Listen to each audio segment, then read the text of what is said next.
9/11 was a typical morning for us. We got up and got ready for work. It was a beautiful day outside. And it was a beautiful day. That day she had an interview. She was all dressed up, but I was all dressed up. We worked downtown Manhattan, near the World Trade Center. I worked behind the World Trade Center, and he worked 2 blocks from the World Trade Center. And after getting to our workplaces that morning, it was like all hell broke loose. We look out the window, and the World Trade Center was on fire. And it was unreal. It was like something you see in a movie. And immediately I thought my wife may have had to be in one of the towers because of the interview, and like she said, chaos broke, and I left. I headed down the stairs and into the center of it all. By the time I made my way there, and I spent about another 10-15 minutes just looking around, the second plane hit. There was a guy at my job that served the Lord. And everybody else was running around trying to get their way out of the building.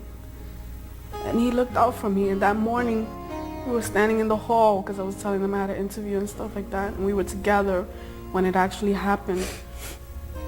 And he was telling me about the Lord that morning, like he always did.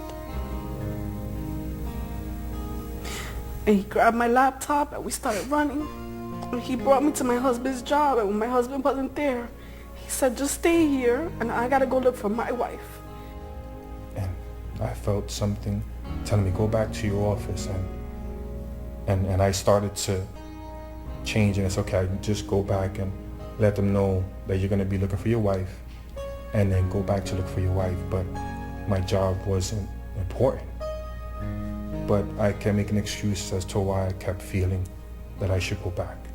And I fought and I fought. And it got worse and it got worse. And I know now why I gave in. But at that time I didn't. And I said to myself, God, if this is you, this better be you.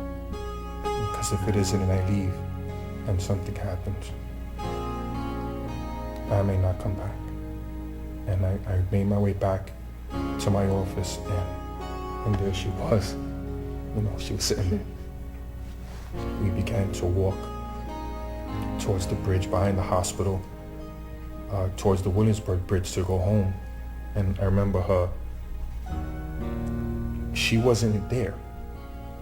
Her body was there, but her mind kept repeating, I saw the people fall out the windows. I saw the planes hit. We weren't serving the Lord, so although I was raised at Christ Tabernacle, I was raised by born-again Christian parents, and I knew of God. And all I knew of God was through other people. All I knew of what he can do was through other people. When we got to my family, I knew they were praying. I knew they were praying for us all that time. And 9/11 happened to be on a Tuesday. And we spent the time with my parents, and then we made our way home to our apartment. So we sat down on the couch and we're just staring at the walls. And I was replaying these scenes in my mind over and over and over, and hearing noises in my head, and my husband as well. And we were in complete silence, just staring. And in that silence is when I remembered, you know what? Today's a Tuesday. And my mom always goes to church on Tuesdays. And I know Christ Tabernacle has a prayer meeting on Tuesday nights. And I don't know if they're going to cancel it because of the terror attacks, but I wanted to take that chance and make my way there, because I felt that even though I wasn't serving God, I knew that when I was around people who were in his presence and who were praying and calling out to him, is when I found peace. A little after 5, people started coming in, walking over the bridges, walking from Manhattan to Queens, still covered with all the dust from the towers on them. White hair, white dusted face, their clothes full of dust. It looked like someone just shook powder from the top of their heads to their feet and just picking seats to sit down, but with a numbness and a stunned look on their faces, and just sitting there. And then those that could pray or those that could sing just seemed to kind of help them or encourage them. And before we knew it, the building was packed, standing room only, of people just sitting in God's presence. And there was one particular couple there, Lisette and Lewis, who walked over the bridge, came and sat, and for them to be in that meeting was incredible. And the service was going on. There was a lot of people here. And the minute we walked in, it was like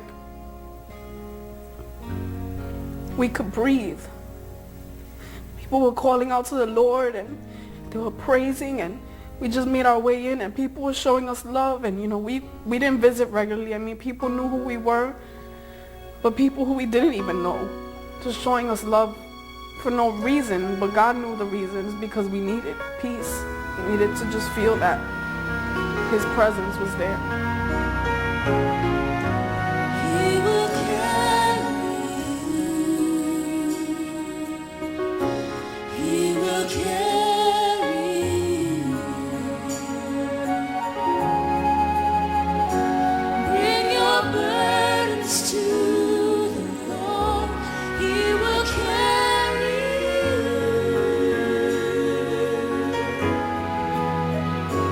Cast your cares on Him. He cares for you. Put your trust in Him. He's faithful and true. Bring your burdens to the Lord. He will carry you. He will carry you. He will carry you.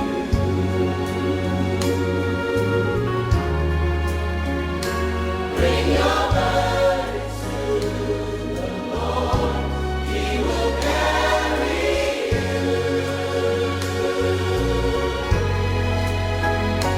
Cast your cares on Him. He cares for you. Put your trust in Him.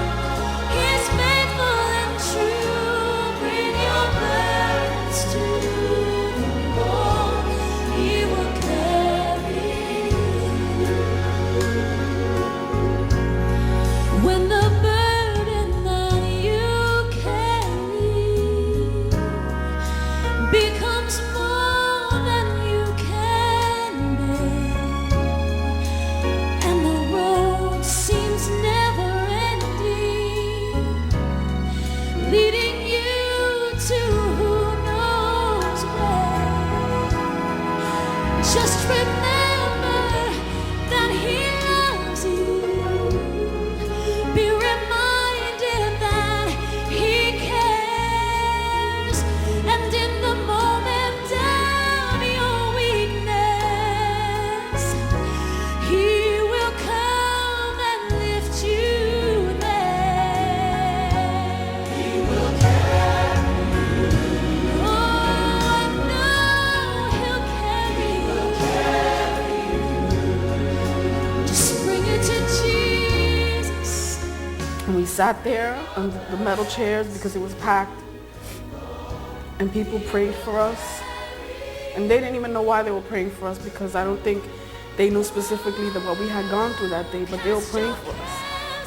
And God showed them what to pray for us. And that night, my husband gave his heart to the Lord. But I know it was that night that God started working in me. The next Tuesday we came back. And that's when I gave my heart back to the Lord. He will